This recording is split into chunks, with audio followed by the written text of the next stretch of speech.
personas que me acompañan en la mesa, el candidato presidencial, sabe, dirigentes locales que ustedes conocen. Siempre en toda mesa, invitación a los organizadores de Colombia Humana, en toda mesa donde yo me siente, sea para debatir, sea interna, sea para rueda de prensa pública, lo que sea, debe haber mujeres. Es una invitación porque uno de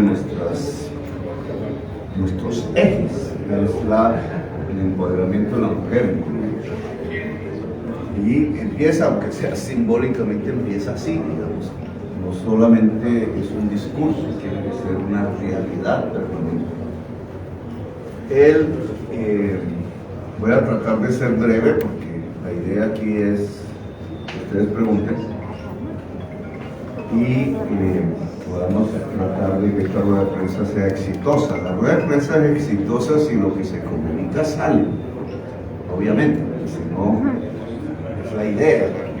Ustedes tengan aquí una apreciación, no se puede hacer todos los días, es esporádico.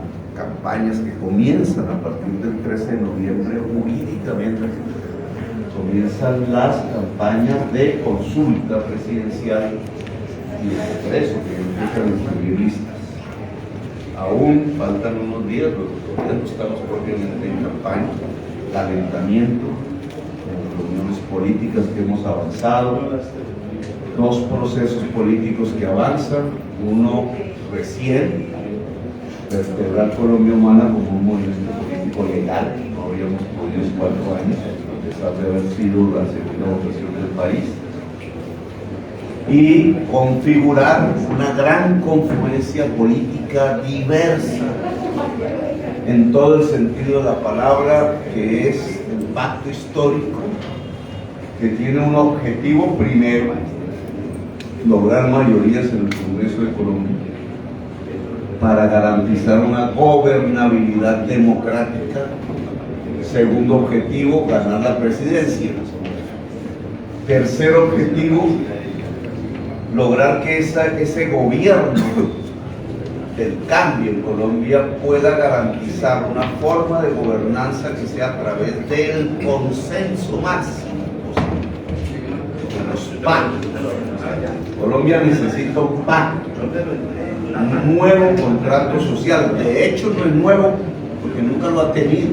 Necesitas un contrato social que he venido denominando el pacto de convivencia, que es el verdadero nombre de la paz. La paz es que una sociedad pueda convivir en medio de su diversidad, y para lograr eso se necesita al menos que los derechos fundamentales de las gentes que habitan Colombia se garanticen, se cumplan. El verdadero nombre de la paz es que los derechos de las gentes, los derechos fundamentales, se garanticen para todas y todos los colombianos y habitantes de Colombia. Porque no solo se extiende a la nacionalidad, sino a toda la gente que ya habita el territorio colombiano. En esa perspectiva, pues veamos el tema regional. Es a lo que hemos venido, digamos. No solamente expresar unas ideas, sino a reconocer nuevas realidades del territorio. La última vez que estuve aquí fue un día amargo, difícil. Sufrí un atentado. La Fiscalía nunca lo investigó. Los expertos internacionales que analizaron las grabaciones, sobre todo las ondas de los ruidos en ese momento que grabamos en directo con Gustavo Bolívar, que estaba militar, Pernía, el actor Gregorio Pernía, que también me acompañaba, determinaron que efectivamente hubo tiros de fusil de arma automática. Pero bueno, ya pasó, ese fue el último episodio. Los resultados electorales, unas semanas después, arrojaron que Cúcuta se había prácticamente convertido, incluso por encima de Antioquia, en la ciudad uribista de Colombia. Y han pasado 4 años de eso. Con todo lo que ha sido la política internacional del gobierno Duque, con lo que ha acontecido alrededor de su política económica y social, hoy podemos hacer un balance. Ya prácticamente pasado 4 años, la sociedad cucuteña y el norte de Santander en general, de todos los estratos sociales, en su propia diversidad, deben valorar si la decisión tomada por esa sociedad mayoritariamente, votar por Duque, condujo a un mejor vivir o no. Es decir, si se acertó o nos equivocamos. Porque para eso son las evaluaciones, para corregir rumbos hacia adelante. Las estadísticas que arroja el DANE, que ustedes ya conocen, pues no son buenas. Es más, lo que muestra, si están bien construidas las estadísticas oficiales de Colombia, es que hay una catástrofe social en general en todo el país, pero ha sido más profunda que en la mayoría del país en Cúcuta. La mitad de la población está en pobreza. Ese es el hambre, debe haber aumentado sustancialmente. La recesión, la pérdida de puestos de trabajo colombianos es dramática. Cúcuta vive un empobrecimiento acelerado que no se debe al COVID. Ojo con eso, señores y señoras de la prensa, porque COVID ha sufrido todo el mundo, literalmente. Pero en la mayoría de los países del mundo, a pesar de sufrir el COVID, no se aumentó la pobreza. Es decir, sus políticas económicas y sociales de urgencia garantizaron que al menos las sociedades no aumentaran su hambre y su pobreza. Colombia es de los pocos países del mundo en donde se produjo lo contrario. Incluso comparándonos con Estados Unidos durante todo el periodo del COVID, donde murieron más de 500.000 de norteamericanos, disminuyó la pobreza. En Europa se mantuvo estático y en el este asiático también. Es en Colombia donde, con la excusa del COVID, se realizó un tipo de política económica y social que produjo una catástrofe social en el país. Arruinó 600.000 empresas, con ellas millones de puestos de trabajo se perdieron y con ellos gente sin empleo. Aumentó sustancialmente el hambre, y cuando en una sociedad aumenta el hambre, aumenta también la violencia, la autodestrucción, lo que en la prensa se conoce como inseguridad. Da miedo salir a la calle. Pero ese miedo a salir a la calle tiene un origen.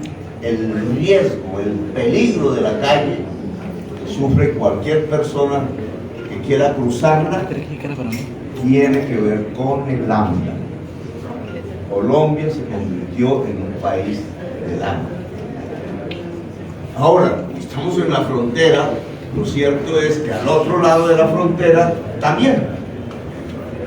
Es decir, la frontera de lado y lado hoy es una región del hambre. Ese es el resultado final. La valoración que podemos hacer de 4 años de una decisión electoral que en sus momentos se tomó, pero que hoy con cifras podemos ver si fue positiva o negativa para la región. Dado que todas las cifras indican que lo que tenemos es una catástrofe social de este lado y del otro lado, en la frontera, pues entonces hay que hacer propuestas. No se trata solamente de mirar como un espectador un desastre social, sino que la nueva campaña electoral que va a comenzar debe mostrarle a la sociedad del norte de Santander y de Cúcuta en específico qué salidas podría haber para la actual situación. Nosotros, un poco con timidez, hay que decirlo, esbozamos un programa en el año 2018 que creo que hoy es mucho más pertinente. Creo que no hubo una equivocación mayor en los planteamientos que hicimos en aquel entonces, pero que hoy adquieren más profundidad, más necesidad para la sociedad. Recuerdo aquella vez que planteamos, y es nuestra propuesta central, que el esfuerzo del Estado en la zona de frontera colombo-venezolana, que habita 13 millones de personas. 13 millones de personas es un conglomerado poblacional más grande que Bogotá. Entonces, el mayor mercado, si lo miramos desde el punto de vista económico, es el mayor mercado que existe en la región. En todos los países de esta esquina de Sudamérica. Bogotá llega a ese nivel de población. Bogotá, con la sabana de Bogotá, tiene 9 en el norte de Santander y el Táchira y el sur. La propuesta que nosotros hicimos y hacemos es que precisamente porque es el mercado potencial más grande que tiene toda la región binacional, debe empujar, porque eso no se hace espontáneamente, un proceso de industrialización. De hecho, a pesar del incremento del hambre y de la pobreza que las estadísticas muestran, hay un poco subterráneamente, no visiblemente, una industrialización en Cúcuta. Hay una industrialización en Cúcuta. ¿Se está basando en qué? En el bajo costo de la mano de obra inmigrante venezolana. Aprovechando el bajo costo de mano de obra, capitales antioqueños, bogotanos, etcétera, han venido a desplazar producción que estaba allá en esas regiones, sobre todo textilera, confecciones y otras similares, hacia Cúcuta. Y eso, obviamente, a pesar de que no se conoce visiblemente, es una buena noticia, porque está creciendo una producción en Cúcuta. Lo que pasa es que no es lo suficientemente amplia como para que cobije a la población colombiana en Cúcuta. Y tiene unos pies de barro, y es el bajo costo de la mano de obra, que puede producir una especie de xenofobia, de lucha de nacionalidades, llamémosla así, que no sería positivo para una región que, queramos o no, independientemente de quién gobierne allá o acá, pues es binacional y seguirá siendo binacional. Entonces, la xenofobia sería un factor contrario a la posibilidad de construir un camino de prosperidad. Pero en cambio, los esbozos de industrialización que ya existen en Cúcuta es el camino a seguir, sino que el Estado tiene que reconocerlo, empujarlo y empoderarlo. ¿De qué manera? Uno, cualquiera que sea el gobierno el 7 de agosto que exista en Venezuela, se restablecen las relaciones consulares en primer lugar y diplomáticas. El corte de relaciones diplomáticas por razones ideológicas no sirve para la región. Es un factor que lleva a la región a una región sin estados y por tanto a caer en manos de bandas, mafias, etc. Todas las consecuencias que eso trae en términos de violencia, de destrucción, de autodestrucción social. Nosotros creemos, si son los amigos de Guaidó, si es Guaidó, son los amigos de Maduro u otra fuerza que pueda surgir al otro lado y gobierna Venezuela, independientemente de las distancias ideológicas, tiene que preservarse la buena vecindad, como decía el expresidente Vargas. La buena vecindad, porque la buena vecindad da la oportunidad de la industrialización de la región. Ese es un primer criterio. Segundo criterio, el gobierno nacional, para impulsar la industrialización en esta región, tiene que construir una serie de medidas, complejas algunos, como el tema de divisas, que indudablemente se han enredado y mucho más ahora que antes. Y hay que construir un camino. Nosotros creemos que sería clave en ese sentido la construcción de un banco de la frontera de carácter público, ojalá multilateral, que pudiese solucionar problemas de transacciones que indudablemente existen por especulaciones de tasas de cambio, por políticas cambiarias diferentes en un país o el otro. Un banco de la frontera podría ayudarnos con crédito de fomento a la industrialización. El crédito es fundamental para industrializar, dependiendo de su tasa de interés. Por tanto, el crédito de fomento tiene que reconstruirse en Colombia, que existía antes, ya no existe. Y ese crédito de fomento en la frontera es fundamental para una política de industrialización. Yo hago y he hablado como uno de los ejes de nuestra política económica de las tres democratizaciones: la del saber, la del crédito y la de los espacios, que incluye la conectividad, la tierra rural, etc. Si un banco de la frontera, que no solamente nos podría ayudar a los problemas cambiarios que existen realmente, utiliza el crédito de fomento y lo democratiza en el conjunto de la sociedad, tenemos uno de los factores fundamentales de una política de industrialización en la frontera. El segundo elemento indudablemente es el saber y el conocimiento. También, desgraciadamente, las estadísticas que muestra el DANE nos habla de una destrucción de la calidad educativa en la región.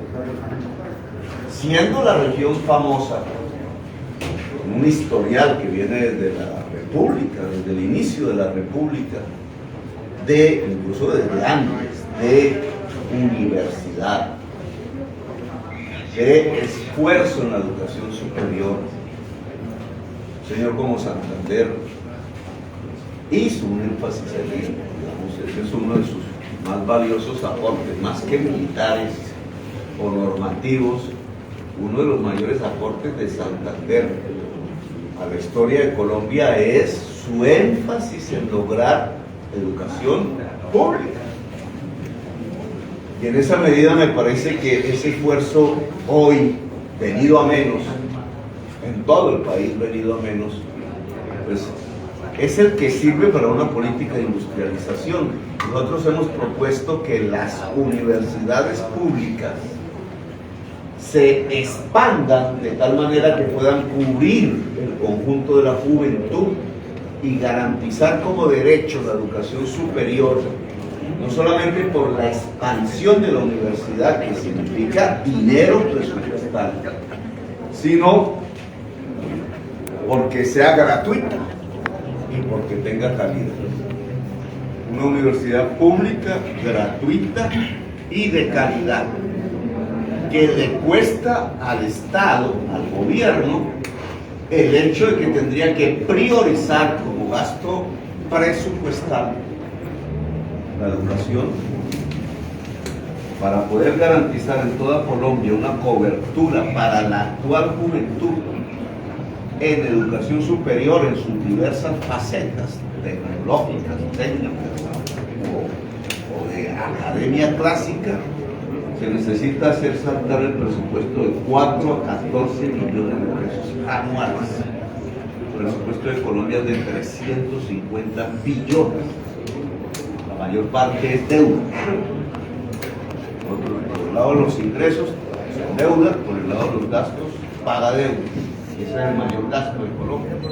Pero aún así, tenemos la capacidad como nación, si hay voluntad política, de hacer saltar el presupuesto de la educación superior de 4 a 14 en 5 años para garantizar el acceso universal de la juventud a la educación superior. Es una región, al lado del crédito, es la segunda democratización básica para un proceso de industrialización.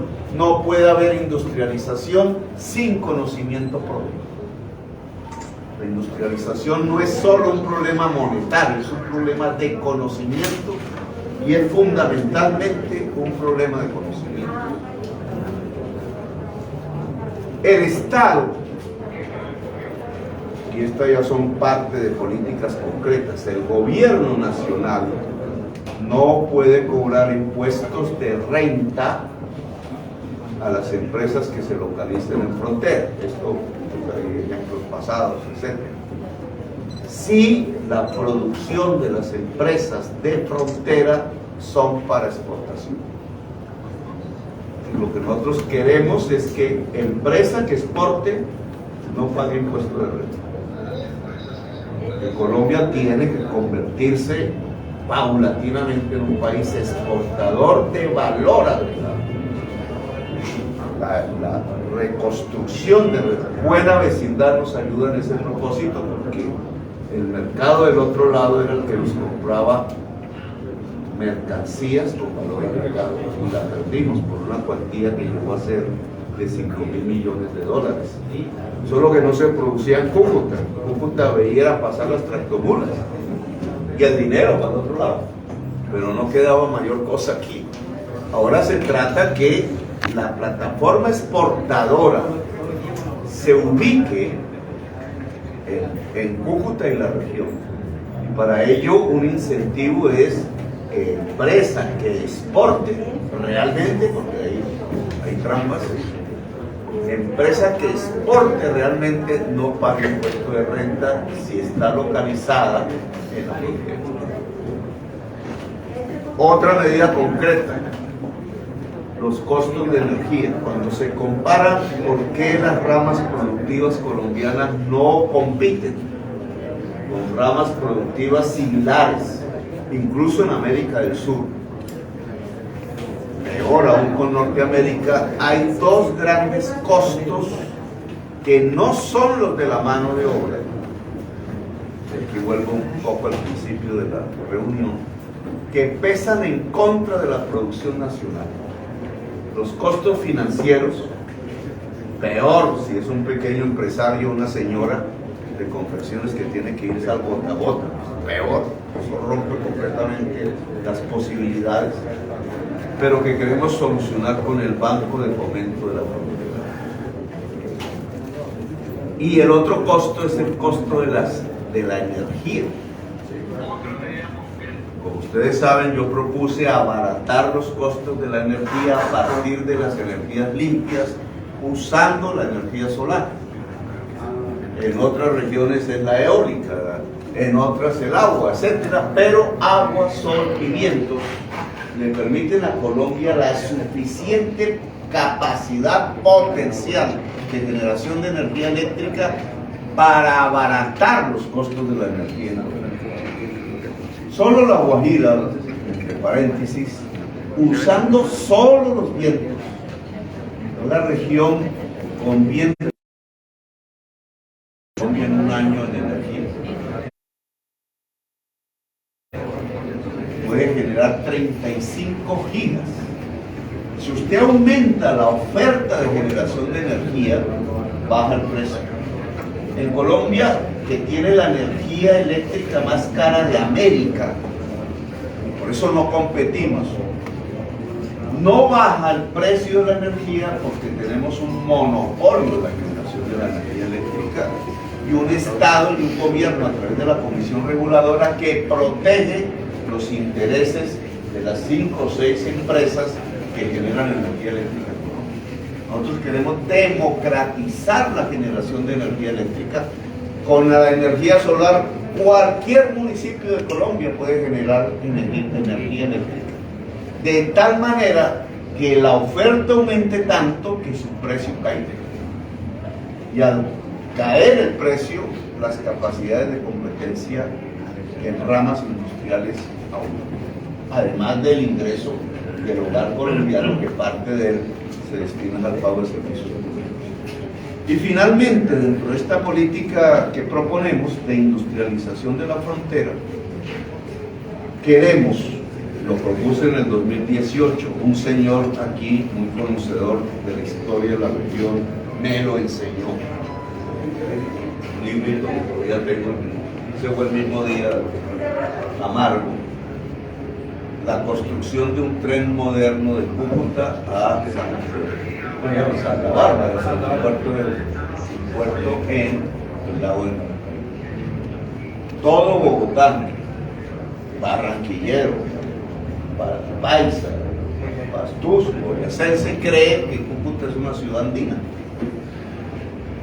Yo creo que la población de Cúcuta también se ha creído eso en los últimos tiempos. Que miras a Bogotá y resulta que Cúcuta es una ciudad costeña. Está muy cerca del mar, solo que está en el otro país. Y esa es una oportunidad de oro que los abuelos nuestros descubrieron y lo hicieron. El ferrocarril existe, como todos los ferrocarriles, en el caso colombiano, pues es un fantasma, hecho en madera, pero los abuelos tenían toda la razón. O sea, la forma de industrializar esta en Táchira y en Zulia y norte de Santander, incluso pega con Santander y otras áreas, es lograr construir ese ferrocarril Santa Bárbara, Cúcuta, Lago de Maracaibo, para salir al mar. Y ese debe ser un objetivo prioritario para la industrialización tanto de Táchira como del norte de Santander. No sé quién gobernará el Táchira, pero puedo decirles que creo que se puede construir una buena vecindad de cara a que un objetivo común, eso sería tanto para el Táchira como para el Zulia, como para el norte de Santander, una obra fundamental. El ferrocarril que ligue Cúcuta con el lago de Maracaibo es fundamental como obra de infraestructura y esos son los criterios que queremos impulsar.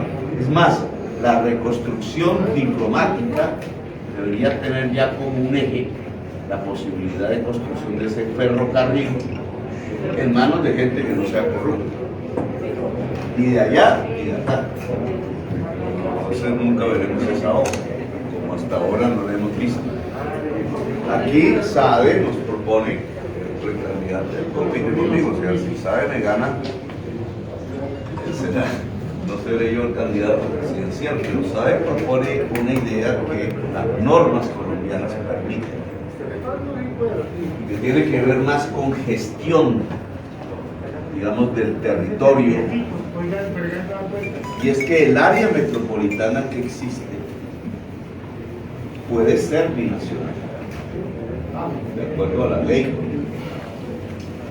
Obviamente el área metropolitana es una gobernanza local, no tiene que ver con políticas nacionales, ni de aquí ni de allá, pero yo sí creo que es conveniente que impulsáramos, y eso depende de las ciudadanías y de los alcaldes y de los consejos, no es un tema propiamente presidencial, impulsáramos la posibilidad de cara a la industrialización de la frontera de un área metropolitana que acogiera los municipios inmediatamente vecinos del otro lado, San Antonio y Ureña. para garantizar una gobernanza mucho más eficaz en una zona que indudablemente tiene unos fluidos de todo tipo, permanentes, cotidianos, tradicionales, históricos, familiares, de sangre incluso, culturales. Entonces, ¿por qué no puede haber una gobernanza local, independientemente de que piense un presidente aquí o un presidente allá, o una presidenta, que garantice, digamos, servicios públicos, movilidad, mejorías culturales, educativas, el agua, que es un tema, el agua no reconoce fronteras, climáticas, ambientales, que permitiesen entonces que el área metropolitana fuese la primera área metropolitana binacional de carácter local, que obviamente implica un acuerdo de alcaldes, concejales y ciudadanos y ciudadanas de uno y otro lado inmediato. Pero es una propuesta que me parece que es clave, que se empiece a discutir, porque eso mejoraría una serie de temas que hoy por hoy causan mucha dificultad, digamos, en la frontera. Bueno, yo dejo ahí, podríamos hablar de muchos otros temas, pero creo que este es el eje central de una propuesta discutida en este debate electoral que va a comenzar por la ciudadanía del norte de Santander, y que nosotros queremos proponer y también absorber en el debate público propuestas. Gracias, muy amable. Muchas gracias, senador. Que paso aquí a la coordinadora de la rueda de prensa, Sara, para que arranque. Va primero Fermín. Gustavo, muy buenos días. Fermín Alviares de Cúcuta en Noticia. Como usted lo dice, Norte de Santander es un departamento que votó al Centro Democrático hace 4 años. ¿Qué decirle a las personas en Norte de Santander que piensan por la cercanía con Venezuela que nos volveríamos o se volvería el país igual o peor que Venezuela? En cuestión si ganara un representante del pacto histórico y si está garantizada también la seguridad para el evento en la tarde en el Parque Santander, teniendo presente lo que pasó hace 4 años con su visita a la ciudad. Micrófono. ¿De uno o? Sí, de una. De una, calientico. 2 por 1, Fermín, 2 por 1. Esa pregunta me la hacen en todas partes, pero no es todos los días. Típica. Porque obviamente es el caballito de batalla de la campaña. En esto aconsejo hay que tener cuidado. Se construyen fake news, ustedes saben cómo es eso. Pero son muy difíciles de detectar en redes masivamente. Pero siempre un fake news busca que un medio de comunicación lo legitima. Y a veces lo legitima simplemente haciendo la pregunta, no te estoy criticando, sino para tener cuidado. Cuando una revista de una señora que no me quiere nada coge los fake news y los vuelve, claro, le pone un signo de interrogación así muy sutil, muy venenoso, pero igual te está diciendo lo mismo que el fake news, pues lo hace con una intención que no es periodística, es propagandísticamente política. La pregunta es pertinente porque los fake news viven permanente todos los días bombardeando a la ciudadanía toda, diciendo que nos vamos a volver como Venezuela. Colombia ya es como Venezuela. Esa es la primera respuesta. Ya es. Por muchas razones. Allá se criticó que se querían reelegir permanentemente, que concentraron el poder judicial, los poderes públicos en manos de una sola persona. Pues aquí también. O aquí no se querían reelegir permanentemente. Ustedes saben quién, el imputado. ¿Cuál es la diferencia? Que aquí se concentró el poder público. Es que les ha quedado por fuera, sobre todo, pedazos del poder judicial, porque la fiscalía la tiene toda. Tienen el Banco de la República de Colombia perdió su independencia constitucional. El Banco de la República es un apéndice del Centro Democrático. O sea, tienen la política monetaria del país, incluso del próximo gobierno, porque ellos ya comieron ese cuento. el bolso de este. Tienen todos los órganos de control, la Procuraduría, Contraloría, etc. Tienen el Ejecutivo, es decir, hicieron lo mismo que en Venezuela. Hicieron lo mismo que en Venezuela. Lo que pasa es que aquí la oposición colombiana ha sido un poco, con el respeto, más capaz de la oposición venezolana. ¿Qué más es igual? En la economía. Digamos, por tradición de hace un siglo, los venezolanos dependen del petróleo desde hace un siglo. Nosotros no. Muchos colombianos iban allá buscando la riqueza petrolera, millones viven allá. Y ya tienen hijos binacionales, etc. Ya es una comunidad que nadie puede ni allá atacar ni aquí.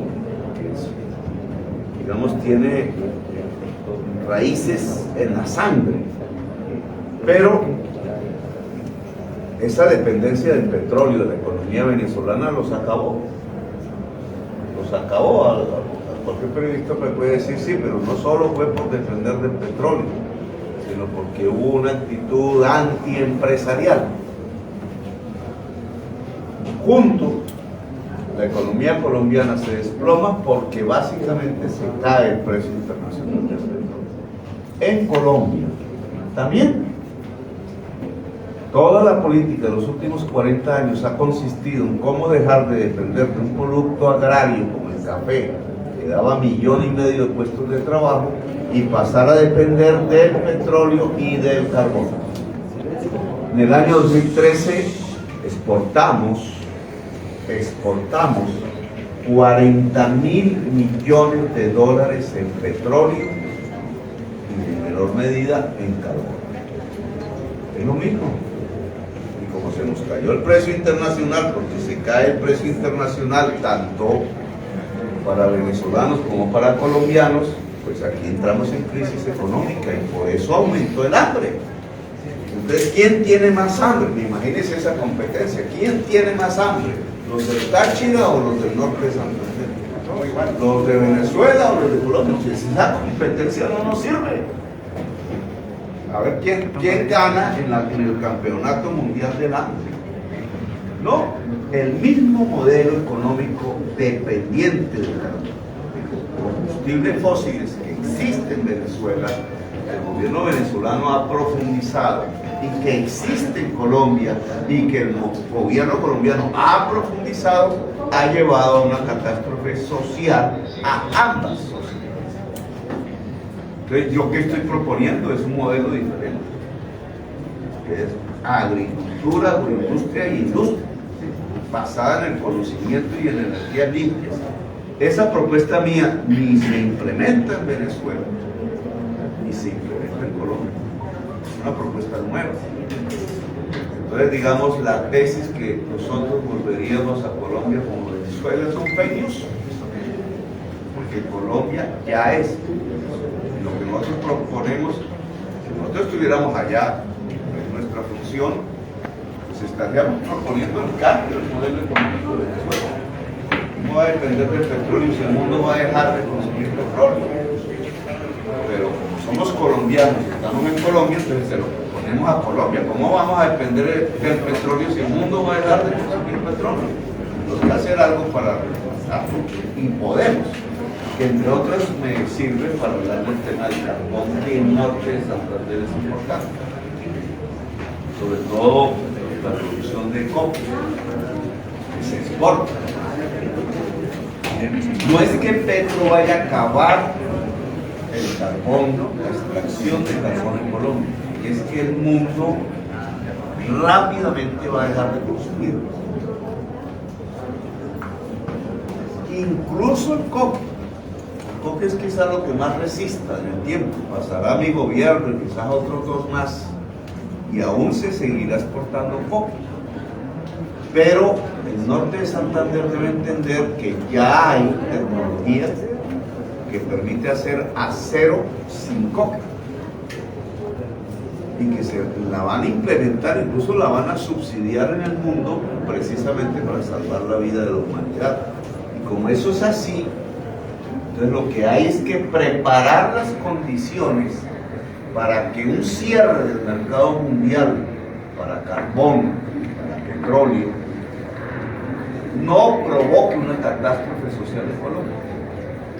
Y eso implica un gobierno que pueda dialogar con petroleros, con carboneros, con los trabajadores, con los empresarios, para lograr procesos de reconversión tranquila en una transición que en el caso del carbón Cerrejón se vuelve inmediato, Guajira y Cesar, que en el caso del petróleo implica 12 años y quizás 20 años para el cobre, más allá, digamos, de cualquier gobierno de 4 años, pero hay que comenzar a hablar del tema para que no se convierte ya en el momento en que se acaba, entonces es una catástrofe social en la región, sino que hay que tener en cuenta que el mundo va, eso deberían estarlo discutiendo los venezolanos,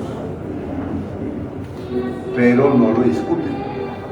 En Colombia sí debemos discutirlo, es decir, Colombia debe basar su desarrollo en agricultura o en industria alimentaria.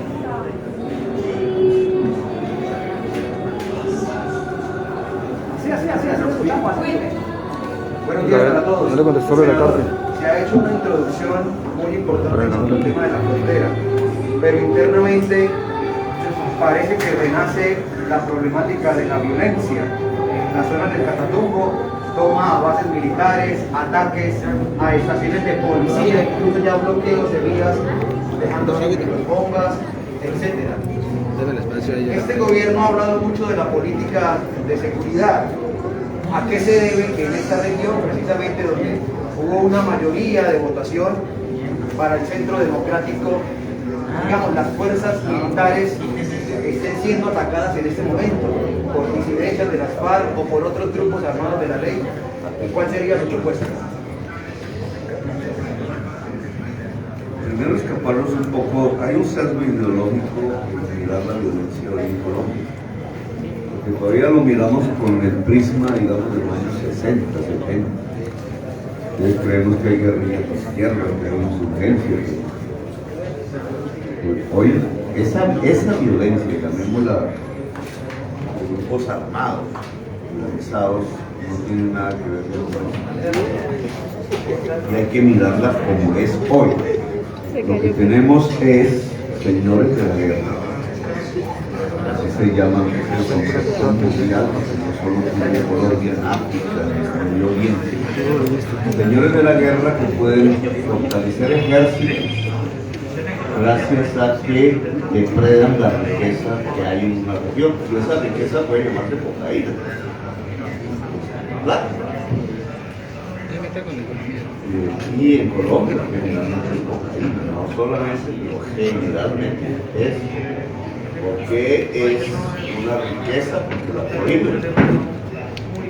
Pero ese es otro tema, que tampoco en 4 años un gobierno se va a poder solucionar por la vía de una legalización de cocaína, porque no lo producimos nosotros, sino los Estados Unidos. La decisión. Entonces, si tenemos un horizonte donde la cocaína es prohibida, por tanto tiene alto precio en el consumidor y por tanto es una oportunidad inmensa de enriquecimiento particular, ilegal, pues entonces lo que tenemos es un crecimiento de señores de la guerra, o cualquier marca de nombre que usted le pueda poner, que fortalecen ejércitos para controlar esa riqueza y apropiarla. Y eso implica control poblacional y control territorial. Cuando se habla de control poblacional, que es también control territorial armado, usted está hablando de poder. Las mafias en Colombia tienen poder. Y ese es el primer reconocimiento que habría que hacer. No en todo el mundo las mafias tienen poder político, porque Colombia es cierto. Y entonces un comienzo de una política más eficaz antinarcóticos es quitarle el poder a las mafias.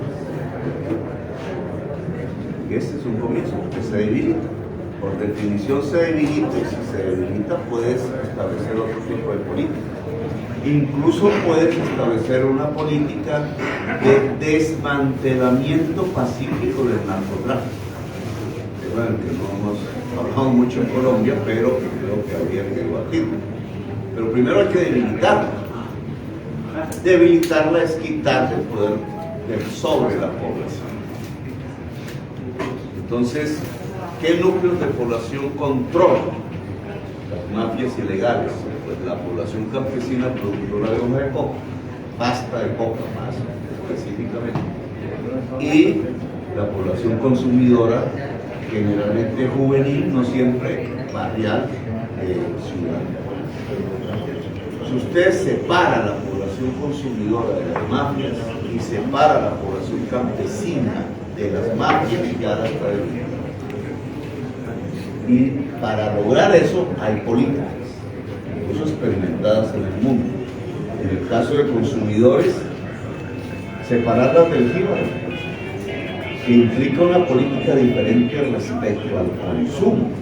La relación entre el Estado y un consumidor de X sustancia no debería ser la policía, ni el calabozo, sino el médico, la enfermera, el psicólogo, la prevención, la posibilidad incluso, en caso de adicción, de que pueda consumir sin entrar en contacto con los jíbaros. Es lo que se denomina centros reguladores de consumo, que no son públicos, son invisibles y apartados del público, de tal manera que no hay un efecto de contagio, llamémoslo así, de adicciones. Pero ahí puedes quitar no solamente la relación jíbaro-consumidor, y el jíbaro ya es parte de la cadena del narcotráfico, te lo puede armar, te lo puede organizar en los barrios, le puedes poner fusiles, como está ocurriendo ya en Colombia, una población que termina manejada política y militarmente por las mafias a través del jíbaro. Cuando cortas eso, cortas toda esa cadena. Por las juventudes le das autonomía a las juventudes, implica adicionalmente que cesa la guerra entre jóvenes policías y jóvenes barriales, consumidores o no, que es parte del conflicto que hoy hay en toda la ciudad de Colombia. Y por el lado del campesino cultivador, cuando no lo criminalizas, cuando dejas de llenar las cárceles con él, 25.000 campesinos están encarcelados, incluso muchos por cultivar marihuana cuando es legal. O sea, los gringos todos tienen un negocio con el cannabis y nosotros mantenemos los campesinos presos. Eso es una guerra. Estás larvando la violencia. Si tú sustituyes cultivos, pero haciendo al campesino propietario de la agroindustria, o sustituyes tierras, o logras bajo esos mecanismos desconectar el campesinado productor de hoja de coca de la mafia, le estás quitando poder político. En el caso de la frontera específico, sabemos que es una de las rutas, no la más importante, pero sí, aunque hay desplazamientos ya, porque las mafias están a la espera de una desestabilización en Venezuela para copar completamente, usar, digamos, ese territorio como salida en vez del Pacífico colombiano, que hoy es el que está usándose prioritariamente. Entonces, el caso de la frontera, que estas políticas deben implementarse, la política de industrialización que estamos proponiendo es también una política antinarcótica. Porque si usted tiene fuentes de rentabilidad a través de la industria, de la agroindustrialización, pues tienes un competidor más capaz que la propia cocaína. Entonces, digamos, restablecer relaciones, mantener los estados en la frontera, no quitar los estados de la frontera, y económicamente industrializar son elementos negociaciones colectivas de sometimiento a la justicia. No es con el presidente, con los civiles, sino que es con la fiscalía. Eso no se ha implementado en Colombia. Arias Otoniel, famoso ahora, había iniciado conversaciones para un desmantelamiento colectivo de la ocupación en el gobierno de Santos, pero el fiscal Humberto Martínez lo impidió. Y en el gobierno de Duque, solo que Duque parece, o a funcionarios del gobierno de Duque trataron de usar eso pues para más bien destruir la oposición. Pero es una idea que sigue vigente, que ya tiene un trabajo en Colombia y que es una posibilidad para que organizaciones hoy armadas puedan desmantelarse a partir de una negociación jurídica con la fiscalía. Pero eso lo dejamos ahí en un punto porque está otro Muy buenos días. Presidente Gustavo Petro, bienvenido a la ciudad de Cúcuta. Soy el director del informativo de Charles Castro, maestro Nectazo, usted lo entiende. Petro, usted ahorita se va a reunir con los empresarios de la ciudad de Cúcuta. Ellos siempre han sentido la preocupación de que usted les va a expropiar. ¿Usted ahorita les va a decir que solamente les va a expropiar la ignorancia y el odio? Por eso es que yo digo que no se debe legitimar el fake news. Un periodista lo primero que tiene que hacer, periodista de cualquier medio, es ¿cuándo yo he dicho que voy a expropiar? Muéstrenme un solo, una frase en ese sentido, pues tendría que reconocerlo públicamente. ¿Cuándo yo he dicho que voy a expropiar? Si yo nunca he dicho que voy a expropiar, ¿por qué ese tipo de planteamiento? Si yo lo hubiera dicho, pues debatamos. Colombia sí tiene su legislación, forma de expropiación. Incluso la Constitución del 91, recién expedida, hablaba de expropiación sin indemnización, por vía administrativa. Yo fui alcalde de Bogotá, todos esos instrumentos los podía ejercer, son legales. Muéstreme a alguien que yo haya expropiado en Bogotá, así sea para hacer una calle. Cambiemos de la espalda. Entonces, digamos, Cambiemos no podemos legitimar. Déjame pasar, por favor. Son falsas noticias. Si uno de ustedes me muestra un discurso público, una charla, una conferencia, que yo haya hablado de expropiar, he hablado de comprar, que es diferente. Hay que comprar cosas, por ejemplo, la concesión china de oro de Buriticá, Antioquia, donde ya van 3 jóvenes que han muerto por 3 o 2 por ácido, caído un tanque de ácido, porque no puede el Estado comprarla. Comprar no es lo mismo que expropiar, porque si fuese así, entonces, señores periodistas, cuando ustedes van a comprarse una cervecita en una tienda por ahí, en un bar, están expropiando la cerveza. Si equivalen la palabra expropiar con comprar, esto es lo que hace cualquier persona comprando es una expropiación. Esa es una manera, digamos, ideológica de tratar de destruir una propuesta falsamente. Ni Bogotá Humana, año 2012-2015, expropió, ni el pacto histórico va a expropiar a nadie. Vamos con RCN Radio. Gustavo, muy buenos días. Les saluda Fabián Silva de RCN Radio. Entre todas las propuestas que usted va a conocer, ¿cree que 4 años le alcanzarían para poder cumplir gran parte de todo este trabajo que usted tiene planteado realizar si es elegido presidente de la República? ¿O cómo se podría hacer para de pronto encaminar otro candidato que pueda continuar esa línea de trabajo? Porque el progreso en las ciudades se da cuando existe una línea de trabajo, cuando existe una línea de continuidad de parte del partido político, ya que cuando se cambian de partido se empiezan a gobernar con el retrovisor y a dejar lo que el que estaba atrás elaboró en su momento. A veces en la narrativa, en el discurso, cuando planteo objetivos, claro que es lógico, la gente dice que son objetivos del gobierno.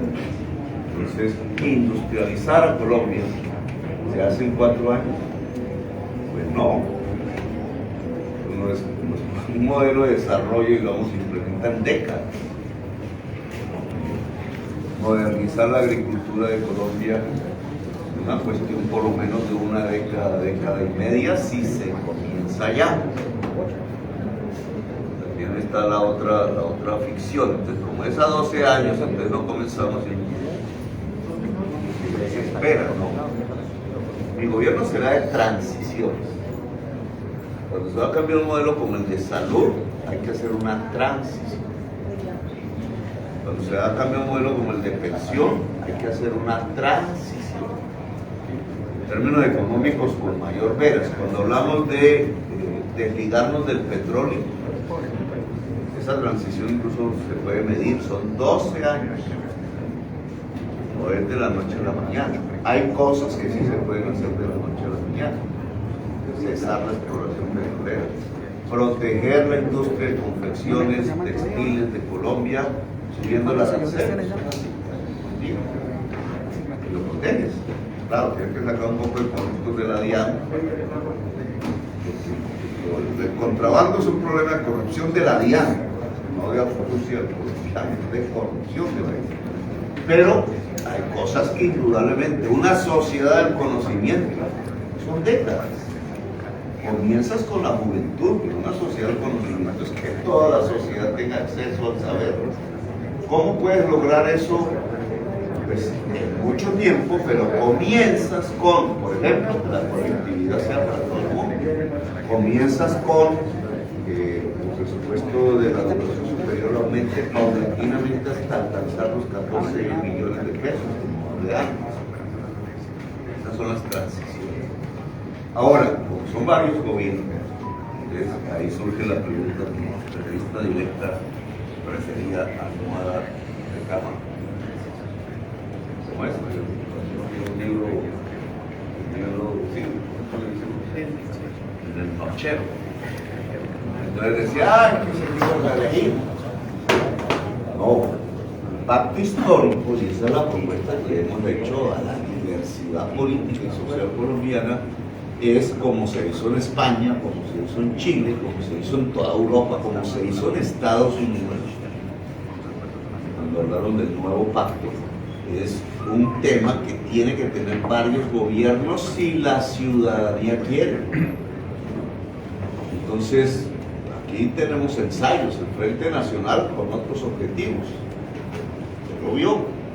El Frente Nacional impuesto sobre la ciudadanía, 4 gobiernos. Liberales, conservadores que se alternaban. Nosotros hablamos de un pacto histórico de varios gobiernos que pueda hacer el programa, pero bajo decisión de ellos. Cuando la ciudadanía diga no por este camino, pero se lo otro daño. En Bogotá, de hecho, fue así. Bogotá Humana propuso, estudió, adelantó y llegó hasta su máxima posibilidad el metro central. Estudios de ingeniería de detalle, la plata lista, el comienzo del proceso de, se llama así técnicamente, estructuración de la licitación para construir. Vino a las elecciones y eligió al que iba a acabar el metro. Y lo acabó. Eso no son decisiones ciudadanas. Claro, si la ciudadanía de Bogotá no hubiera querido que ese metro se hiciera, porque eligió un gobierno del metro, pero eligió un gobierno de los buses. Pues esa es la realidad. Y esa es una decisión libre.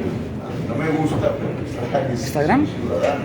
En el caso del pacto histórico estamos proponiendo un gran acuerdo, se llama así, gran acuerdo social, donde las diferentes fuerzas políticas y sociales sean capaces, por la pertinencia de lo que proponemos, de continuar, profundizar y llevar a feliz término, cuando es de largo plazo, las metas que nos hemos propuesto, si la ciudadanía quiere.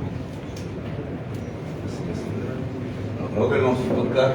Pues vamos con Boom Noticias y Norte. Noticias que tienen juntas las preguntas para que se amarran.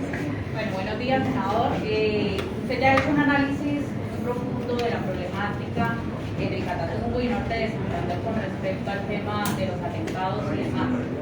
Ese análisis pues, da una solución a muy largo plazo, porque se ha dicho el tema de la legalización de la droga y demás. Pero ¿cuál sería una solución inmediata, hablemoslo a nivel norte, cuando usted llega a ser presidente? ¿Cuál sería esa solución? Porque en esa misma ciudad, el mismo presidente de la República fue víctima de un atentado. Cada vez los atentados se nos están viniendo más a la zona urbana y eso preocupa enormemente a nuestra ciudad. Entonces, ¿cuál sería una solución real? Porque pues esperar a todo este proceso de análisis que sería quizás la solución radical para la problemática, pero no sé cuál sería. La otra pregunta era Gustavo de tiempo. Petro daría aval y apoyaría la Corte Constitucional para la cadena perpetua para los violadores. Yo voté no a eso. Si usted quiere recibir los contenidos del Tercer Canal, suscríbase y también ahí donde está la campanita para que lleguen todas las notificaciones de la agenda alternativa. Somos el Tercer Canal, la voz de los que no tienen voz.